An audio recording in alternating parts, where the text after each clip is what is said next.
आज मैं आपको क्रैम्प क्यों आता है, इसके कारण क्या है, इसके निवारण क्या है। क्रैम्प को आम भाषा में लोग कहते हैं झुंझुनी हो गया, टांस पकड़ लिया। कभी ऐसा होता है कि सोए सोए आप रहते हैं, आपका पैर अचानक बहुत तेज़ी से ऐंठ जाता है। पैर में दर्द तो खैर चल जाता है, लेकिन कुछ देर ये जो टांस पकड़ लेता है, क्रैम्प्स जिसे कहते हैं, क्रैम्प हो जाता है। तो क्रैम्प तो अगर 5 मिनट भी रह गया, 1 मिनट भी रह गया तो रुलाने के लिए बहुत ही काफ़ी है। इतना ज़्यादा पेन होता है कि समझ में नहीं आता कि उस समय क्या करें। मांसपेशियों में क्रैम्प आने का कारण क्या है? इसके कई सारे कारण होते हैं। कभी कभी तो बहुत देर तक एक्सरसाइज करना भी क्रैम्प आने का एक कारण होता है, या इसके लिए कोई खास दवा, लगातार कोई लंबी बीमारी से आप ग्रसित हैं, दवा चल रही है, तो उसकी वजह से भी मांसपेशियों में इस तरह से खिंचाव आ जाते हैं। मसल्स क्रैम्प जिसे हम कहते हैं। रात में लगातार एक ही स्थिति में सोए रहने से भी मसल्स में ऐंठन आ जाती है।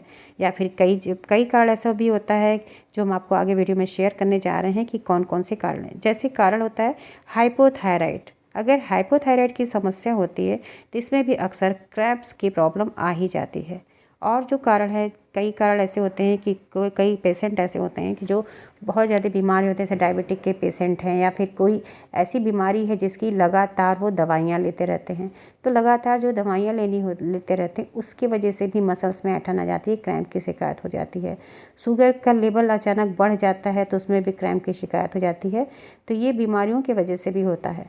और कुछ खान पान में गड़बड़ी होता है, हम अभी आगे आपको बताएंगे कि इसका जो कारण है और इसका हम निवारण कैसे करें कि क्रैम्प की समस्या ना हो। अगर होती है, कभी कभी वीकनेस की वजह से आ जाती है, तो हम ऐसा क्या करें इमीडिएटली कि क्रैम्प पूरी तरह से ठीक हो जाए। इस सब कुछ आपको इस वीडियो में मिलेगा। कभी कभी ऐसा होता है कि जैसे मैंने बताया है कि दवाइयाँ खाते हैं, जो दवाइयाँ एंटीबायोटिक होती हैं, कुछ दवाइयाँ अक्सर होती हैं ऐसी खाते हैं एलर्जेटिक, उसकी वजह से भी क्रैम्प आता है। बहुत अधिक दवाइयाँ लेना भी नुकसानदायक होता है, इसकी वजह से भी पैर में अकड़न आने की आशंका बढ़ जाती है। शरीर में पोषक तत्वों की कमी होती है, जैसे विटामिन्स, प्रोटीन, खनिज लवणों की अगर हमारे शरीर में कमी हो जाती है, स्पेशली पोटेशियम और सोडियम की कमी अगर हमारे शरीर में हो जाती है, तो मांसपेशियों में अकड़न, दर्द की शिकायत होती है। तो चलिए हम बताते हैं कि इसके जो उपाय हैं वो क्या क्या हैं और क्या क्या रीज़न है। जैसे हमने बताया है कि नस पर नस अगर चढ़े तो हमें क्या उपाय करना चाहिए। शरीर में पोटेशियम की मात्रा घटने से नस पे नस चढ़ने की शिकायत हो जाती है। इसमें बहुत इफेक्टिव सी चीज़ होता है केला है, शकरकंद है, संतरे का रस है। ये विटामिन सी से भरपूर जो चीज़ होते हैं, केले में बहुत अच्छी मात्रा में पोटेशियम पाई जाती है, ये भी बहुत इफेक्टिव होता है। नेक्स्ट चीज़ है सूर्य नमस्कार, यानी सन की रोशनी। सूरज की रोशनी हमें विटामिन डी देता है, जो हमारे मसल्स को स्ट्रॉन्ग करता है, साथ साथ हमारे हड्डियों को भी स्ट्रॉन्ग करता है। पहले के टाइम में माएँ धूप में मालिश करती थी, इसका कारण यही था कि विटामिन डी बच्चों को पर्याप्त मात्रा में मिलता है। आजकल जो मेट्रो सिटी में लोग अपनी लाइफ बिता रहे हैं, इसमें धूप तो संपर्क में आता ही नहीं है। तो ये बहुत इफेक्टिव चीज़ है कि आपको मॉर्निंग में थोड़ी देर सनलाइट की रोशनी में ज़रूर बैठना चाहिए। आपको नेचुरल विटामिन डी देता है, जो आपकी मसल्स की ऐसी प्रॉब्लम को, साथ साथ बोन्स में होने वाली कमियों को दूर करता है। ये बहुत इफेक्टिव चीज़ है, सन की रोशनी में बैठना। दूसरी चीज़, अगर आपको अचानक ऐसे क्रैम्प्स आते हैं तो आप क्या करिए, बर्फ़ जो आइस होता है उसके पीसेस से आप सिकाई किया करिए। यानी बर्फ़ के कुछ टुकड़ों को कॉटन में रख के आप उससे सिकाई करिए जहाँ पे क्रैम्प आपको पकड़ा है, पैर में, पिंडलियों में, जहाँ भी हो। तेज़ दर्द होने पे नमक की पोटली बना के आप उसकी गर्म सिकाई करिए तो तुरंत ही क्रैम्प खत्म हो जाता है। नेक्स्ट उपाय है लौंग का तेल। लौंग का तेल ऐंठन के कारण होने वाली सूजन और दर्द को कम करता है। दरअसल लौंग के तेल में एंटी इन्फ्लेमेटरी प्रॉपर्टीज़ पाई जाती है, जो क्रैम्प का उपचार करने में कारगर होती है। लौंग के तेल को गर्म करें और प्रभावित जगह पर 5 से 10 मिनट तक धीरे धीरे रगड़ें। इससे क्रैम्प से होने वाली जो पेन होती है वो आराम हो जाता है और आपको दर्द, मसल्स में जो ऐंठन होती है वो ठीक हो जाती है। नेक्स्ट चीज़ है पानी की कमी। अगर आप पानी कम पीते हैं तो क्रैम्प की समस्या बढ़ सकती है, इसलिए क्रैम्प का प्रभावी रूप से इलाज करने के लिए पर्याप्त मात्रा में आपको पानी पीना चाहिए। रोजाना 8 ग्लास पानी पीने की सलाह इसलिए दी जाती है कि शरीर हमेशा हाइड्रेट रहे और ऐसी समस्याएं आपको ना आए। चीज़ है पोटेशियम और मैग्नीशियम की कमी।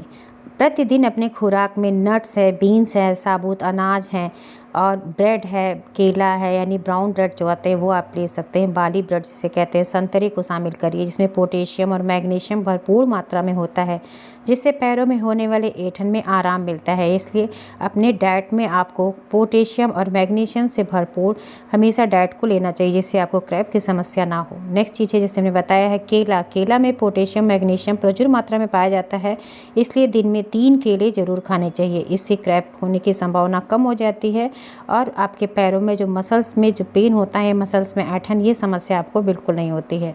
और केला बहुत ही डाइजेस्टिव होता है, जिससे कॉन्स्टिपेशन, कब्ज की शिकायत भी नहीं होती है। हमारे लिए बहुत ही बढ़िया से ये चीज़ है केला। और नेक्स्ट चीज़ है, आपको रात में 1 गिलास पानी में 1 चम्मच मेथी के दाने को भिगा दीजिए और सुबह खाली पेट इसे उबाल कर पी लें। कुछ ही दिन अगर आप ऐसा करते हैं तो जॉइंट्स में, मसल्स में पेन की समस्या पूरी तरह से दूर हो जाती है। और 1 चम्मच शहद में ज़रा सा अदरक और नींबू का रस मिला के पीने से कमर में दर्द, घुटनों में दर्द की समस्या भी दूर हो जाती है। तो ये सारे छोटे छोटे से उपाय थे जिसे आप करके इन सारी समस्याओं से दूर हो सकते हैं। तो आपने देखा कि क्रैप होने के क्या कारण होते हैं और इसके उपचार क्या हैं, हम ऐसा क्या करें कि क्रैप की संभावना बिल्कुल कम हो जाए। तो आपको अपने खाने पीने का ध्यान देना चाहिए। और वीडियो अगर आपको पसंद आई है तो आप लोगों के साथ शेयर ज़रूर करिएगा। वीडियो पसंद आई है तो लाइक भी दीजिएगा, क्योंकि आपके लाइक हमारे लिए मोटिवेशन का काम करते हैं। नेक्स्ट वीडियो आपको किस टॉपिक पे चाहिए बताना बिल्कुल मत भूलिएगा। कमेंट सेक्शन में आप बताइएगा, हम आपके लिए ज़रूर लेके आएंगे। इसी के साथ अपना खूब खूब ख्याल रखें। Thank you, bye bye, take care.